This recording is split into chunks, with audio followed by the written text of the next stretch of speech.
नमस्कार दोस्तों, मैं विष्णु कुमार आप सभी का अपने YouTube चैनल के इस वीडियो पर हार्दिक स्वागत करता हूं। दोस्तों, इस वीडियो में मैं आप लोगों को क्लास 11th फिजिक्स से संबंधित जो क्वेश्चन है उसी का सॉल्यूशन बताने वाला हूं।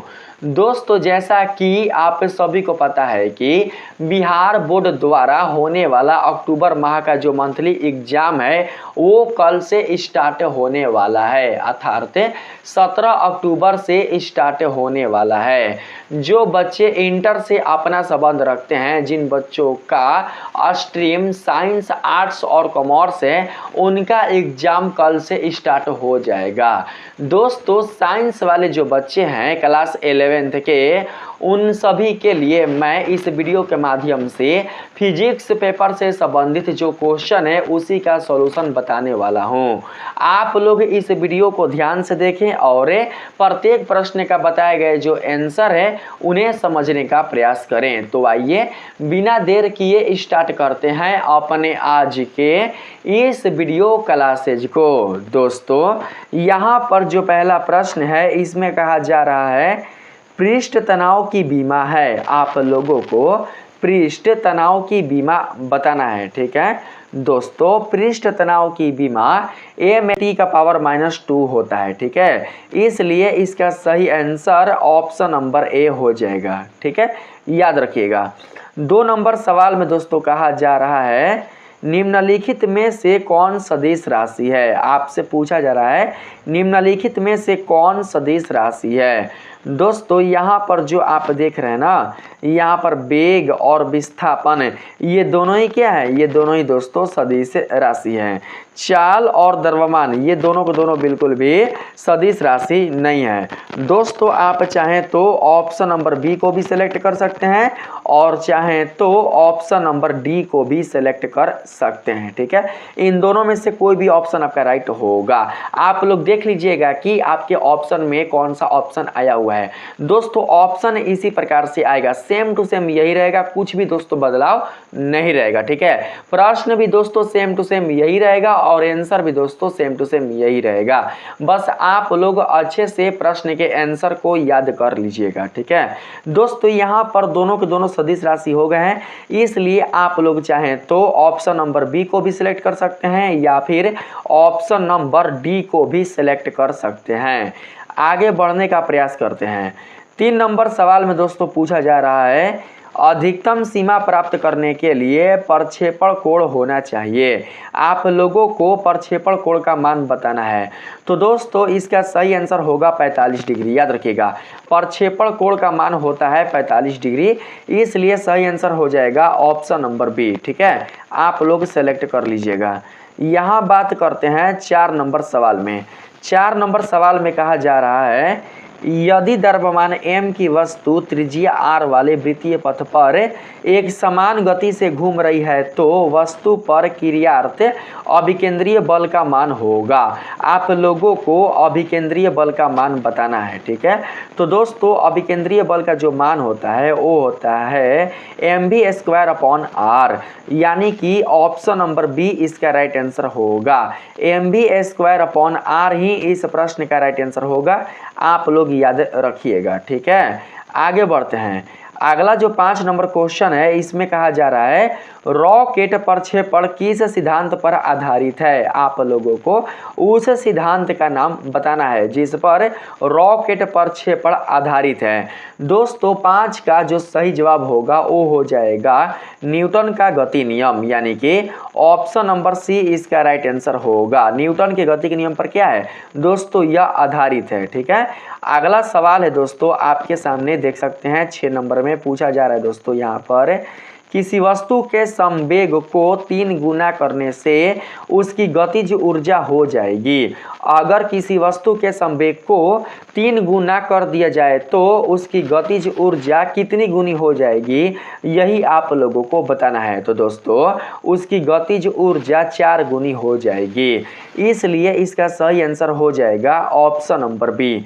आप लोग ऑप्शन नंबर बी यानी कि चौगुनी दोस्तों याद रखिएगा, ठीक है, अर्थात 4 गुनी याद रखिएगा। 7 नंबर में पूछा जा रहा है एक विमीय गति की व्याख्या करने के लिए कितने चरों की आवश्यकता होती है?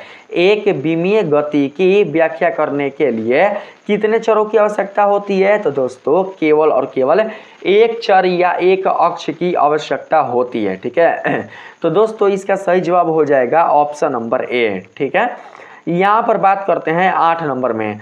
इसमें पूछा जा रहा है निम्नलिखित में से किसका आयामी मान है? आप लोगों को बताना है निम्नलिखित में से किसका आयामी मान है। आप लोग ऑप्शन को देख लीजिए दोस्तों, इसका जो सही आंसर होगा वो जानते हैं कौन सा होगा? वो दोस्तों दाब होगा। ठीक है, दाब ही इस प्रश्न का राइट आंसर होगा, ऑप्शन नंबर बी।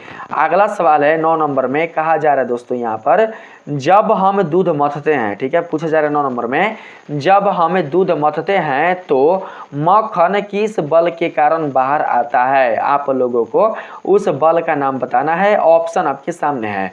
तो दोस्तों इसका जो सही जवाब होगा वो हो जाएगा अपकेंद्रीय बल, यानी कि ऑप्शन नंबर डी इस प्रश्न का राइट आंसर होगा। सारे के सारे प्रश्न दोस्तों यही आएंगे। ठीक है, बस आप लोग याद कर लीजिएगा प्रश्न को भी और इनके आंसर को भी। प्रश्न को याद नहीं करना है, बस समझना है। समझिएगा ना तो पता चलेगा कि हाँ भैया जो आंसर है वो आंसर इसी प्रश्न का है। ठीक है, बस ध्यान में आप लोग रख लीजिएगा।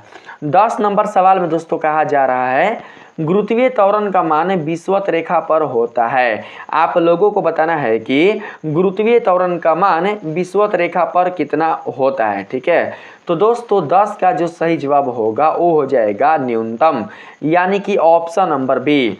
ऑप्शन नंबर बी इस प्रश्न का राइट आंसर होगा। ठीक है, आगे बढ़ते हैं 11 नंबर में। इलेक्ट्रॉन की खोज किसने की? दोस्तों इलेक्ट्रॉन के जो खोज किए थे उनका नाम था जे थॉमसन, यानी कि इस प्रश्न का राइट आंसर दोस्तों हो जाएगा ऑप्शन नंबर सी। आप लोग दोस्तों याद रखिएगा जे थॉमसन। ठीक है, यहाँ पर 12 नंबर सवाल में पूछा जा रहा है दोस्तों एसआई यूनिट में कितनी मुख्य भौतिक राशियां हैं? आपको बताना है कि एसआई यूनिट में कितनी मुख्य भौतिक राशियां है, भौतिक राशियों की संख्या बतानी है। तो दोस्तों 7 है। 12 का जो सही जवाब होगा वो दोस्तों ऑप्शन नंबर बी होगा। ठीक है, यहाँ पर 13 नंबर सवाल में दोस्तों कहा जा रहा है 1 माइक्रोकोन बराबर है। 1 माइक्रोकोन किसके बराबर है भैया? तो दोस्तों 1 माइक्रोकोन 10⁻⁻6 मीटर के बराबर है। ठीक है, इसलिए ऑप्शन नंबर ए इसका राइट आंसर होगा। 14 नंबर सवाल में कहा गया है 15 किलोमीटर पर घंटा को मीटर पर सेकेंड में बदलने पर उसका मान क्या होगा? दोस्तों जब आप 15 किलोमीटर पर घंटा को मीटर पर सेकेंड में बदलिएगा ना तो दोस्तों उसका मान आएगा 20 मीटर पर सेकेंड, यानी कि ऑप्शन नंबर सी इसका राइट आंसर होगा। ठीक है, यहाँ पर 15 नंबर सवाल में कहा जा रहा है यदि किसी वस्तु द्वारा तय की गई दूरी लिए गए समय के समानुपाती है तो वस्तु की चाल, दोस्तों वस्तु की चाल बढ़ेगी कि घटेगी कि अपरिवर्तित रहेगी, यही आपको बताना है। 15 का दोस्तों सही जवाब होगा स्थिर रहती है, अर्थात अपरिवर्तित रहती है। यहाँ पर ऑप्शन में होगा दोस्तों ऑप्शन नंबर सी अपरिवर्तित अर्थात स्थिर रहती है। ठीक है, 16 नंबर सवाल में पूछा जा रहा है कार में लगे स्पीडोमीटर किसका मापन करता है? दोस्तों कार में लगा हुआ जो स्पीडोमीटर है वो चाल का मापन करता है, इसलिए इसका सही आंसर ऑप्शन नंबर बी होगा।